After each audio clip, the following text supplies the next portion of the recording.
je vais développer la théorie du célibat. C'est pas parce qu'on vous a puni, c'est parce qu'il y a quelque chose en vous qui vous interdit d'accéder à une relation amoureuse réciproque, fluide et dans le projet. Je m'appelle Bénédicte Anne, je suis Love Coach, j'ai publié 4 livres sur la question de l'amour et 1 sur le sabotage. Je passe mon temps à accompagner des gens qui sont dans des situations parfois très désertiques ou parfois très compliquées. Et mon enjeu, c'est de les accompagner là où ils sont pour les amener là où ils veulent aller. Si vous aimez cette vidéo, n'hésitez pas à liker et à vous abonner à ma chaîne parce que j'ai parfois plein d'idées assez marrantes et originales qui pourraient vous surprendre, mais qui surtout pourraient vous proposer un éclairage différent. Et c'est l'enjeu de cette chaîne YouTube, c'est de vous proposer un éclairage différent pour que vous pensiez autrement. Pas forcément grand comme les Américains, mais autrement. Et penser autrement, c'est changer de lunettes, et changer de lunettes, c'est attirer des gens différents.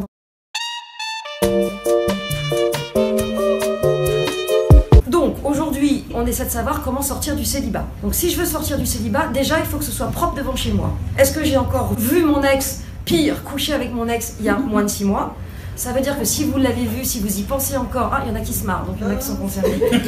Si vous êtes en lien avec votre ex, c'est clair que c'est pas terminé. Si c'est pas terminé, vous êtes déjà 3, c'est-à-dire la personne que vous allez rencontrer, votre ex et vous. Conclusion, comme on rencontre en miroir, si vous êtes 3 au départ, vous serez 3 en face. Ça veut dire que vous allez être en lien avec quelqu'un qui a aussi un poids.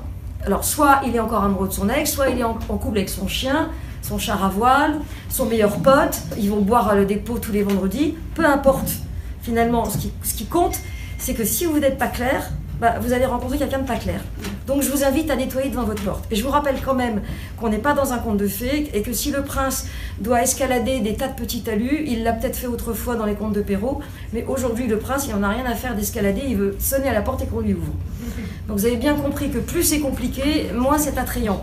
Maintenant, rassurez-vous, il y a des garçons qui sont au service, des bons garçons, des sauveurs qui adorent les situations compliquées. Ils adorent les situations compliquées parce qu'ils ont probablement une maman qui a souffert d'un papa, trop ceci, pas assez cela, ou un père qui a été sous la coupe de la maman, et du coup, ils sont au service. Ils sont en loyauté avec leur père et ils ne veulent pas décevoir leur père en étant plus heureux qu'eux. Ou ils veulent protéger leur mère. Donc ça, c'est assez classique. Donc, 1, je nettoie devant la porte. 2, j'identifie mon objectif. Qu'est-ce que je veux? D'abord, est-ce que j'ai envie d'être avec quelqu'un dans ma vie? Est-ce que j'ai envie de vivre avec? Est-ce que j'ai envie de construire, de faire des enfants? Il y a des femmes qui, à 85 ans, peuvent m'appeler en me disant « Oh, Bénédicte, je me dessèche, je me dessèche !» Donc, est-ce que j'ai envie de câlins? Vous savez, il y a des hommes que ça n'intéresse pas du tout, les câlins. Et il y en a qui ne pensent qu'à ça. Donc, plus vous savez ce que vous voulez, et plus vous avez de chance de le trouver. Donc, identifiez.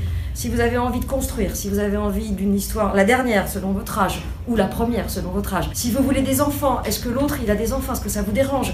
Quelles sont les valeurs que vous avez qui sont communes? Plus vous êtes précis dans ce que vous voulez, plus vous avez de chances d'être exaucé. Sachant que vous n'aurez pas tout, mais que vous aurez bien 90%. Donc, quand je suis décidée à rencontrer quelqu'un, je sais ce que je veux. Et je ne démords pas de mon projet. Par exemple, si vous voulez vivre pendant 1 mois dans un château en Espagne et qu'on vous propose une petite maison dans la Sibérie au mois d'août, si vous voulez aller en Espagne et que vous vous retrouvez en Sibérie, vous allez perdre votre temps avec quelqu'un qui va vous embarquer, surtout pas là où vous voulez aller. Or, pendant ce temps-là, vous perdez du temps. Tic-tac, tic-tac. Alors, le temps perdu, ça dépend pour qui. Il y a des gens qui sont pressés, d'autres qui ne le sont pas. Ça veut dire aussi que si vous n'avez pas d'horloge biologique ou si vous ne voulez pas d'enfant, ça n'a aucune importance. Donc le temps perdu, il est très relatif. Vous avez aussi des gens qui ont un certain âge et qui sont proches de la retraite. Et quand je suis proche de la retraite, je suis mobile. Ça veut dire que je peux habiter n'importe où dans le monde. Plus vous êtes clair sur ce que vous voulez et sur ce qui est important pour vous, plus vous allez attirer des gens qui émettent sur la même fréquence que vous. Et quand je ne sais pas ce que je veux, je suis en train de me saboter. Ça veut donc dire que je suis en train de me sacrifier pour générer des situations avec des personnes qui sont pas viables et que comme ça je continue à être célibataire. Et maintenant la vraie question est qui ça ferait plaisir si vous n'étiez pas heureux, heureuse en amour? Qui pourrait jouir?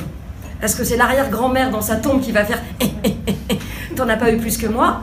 Ou est-ce qu'au contraire elle va pleurer pour vous? Est-ce que c'est votre mère qui a envie de vous garder comme bâton de vieillesse? Est-ce que ça va être votre frangine qui a tout, mais qui ne veut pas que vous ayez quoi que ce soit parce qu'elle est jalouse de vous? Ou est-ce que c'est votre petit frère qui finalement a envie que vous continuiez à faire la seconde maman parce que vous faites la seconde maman depuis qu'il est né, puisque votre mère avait été débordée par ses autres enfants? Donc vous voyez, je vous donne des hypothèses, mais en réalité, ça peut être bien autre chose. On va se demander, À qui ferais-je de la peine si j'étais heureux, heureuse en amour? Donc, que ce soit communautaire, que ce soit transgénérationnel, que ce soit de la naïveté, comme la personne qui connaît pas les règles du jeu ou celle qui arrive après quelques déboires sur les applications de rencontres, dans lesquelles c'est la jungle, finalement, la seule chose qui se joue dans nos célibats, c'est quels sont nos programmes. Et nos programmes nous ont probablement empêchés d'être heureux en amour, parce que nous avons voulu faire plaisir à nos parents. Et se pose donc la question, la seule question, c'est la question de qui je vais choisir. Est-ce que je continue à me sacrifier? Ah, j'ai mal, mais c'est bon, vas-y, plus fort, plus beau. Ah non, j'ai trop mal. Ah non, mais c'est trop bon. Ah là là, je sais plus ce que je veux. Est-ce que je continue à me sacrifier sur l'autel de ma famille? Et si je me sacrifie ma famille, dans 5 ans, je suis au même point? Ou est-ce que je décide de me choisir? Est-ce que vous allez continuer à protéger vos familles ou est-ce que vous allez vous choisir? Mais je vous le dis à tous et à toutes, quels que soient vos... Là, je vous regarde avec vos visages très attentifs. À un moment donné, il va falloir vous choisir. On ne peut pas faire plaisir aux deux. Là, il n'y a pas de moyen de moyenner. C'est ça le problème. Il n'y a pas moyen de moyenner. Et donc, que ce soit votre père, que ce soit vos mères, à un moment donné, il est question de vous choisir vous et de ne pas choisir la famille, parce que ce sacrifice ne vous apportera rien. C'est pas parce que vous allez vous sacrifier qu'on va vous dire « Oh, t'es génial !» Ce que vous devez entendre de cette réflexion sur les parents, c'est que quoi que vous fassiez, ce que vos parents vous ont donné, ils vous l'ont déjà donné. Parce que vous êtes là, avec vos neurones qui carburent, là, qui me demandez tous, là, qu'est-ce qui m'arrive, comment je vais faire, avec votre charme, votre grâce. Vous êtes là aujourd'hui, ils vous ont donné la vie, cette vie-là, je l'honore, mais vous n'êtes pas obligé d'honorer le reste. Donc, cette question du choix, est-ce que vous continuez à vous sacrifier ou est-ce que vous choisissez? C'est pas une question facile, parce que ça implique des conflits, ça implique des culpabilisations, ça implique ce fameux regard de chien battu. « Oh ma fille, tu me fais ça !» « Ah ma fille, tu me fais ça, va. Ah ma fille, tu me fais ça, ah !» Vous voyez, ce discours ambivalent, mais ça implique aussi « Comment tu oses faire ça à notre famille? Comment tu oses... Mais qu'est-ce qu'on va penser chez nous? Mais qu'est-ce que je vais dire aux oncles, aux tantes, etc. » Mais quelles que soient vos origines, vous choisir, c'est essentiel. Alors, si vous avez aimé cette vidéo, merci de la liker, merci de vous abonner à ma chaîne, de mettre vos commentaires, et chaque fois que vous me mettez des commentaires, ben moi ça me donne des idées de vidéos pour répondre à vos questions. Et à bientôt pour une prochaine vidéo. Oh.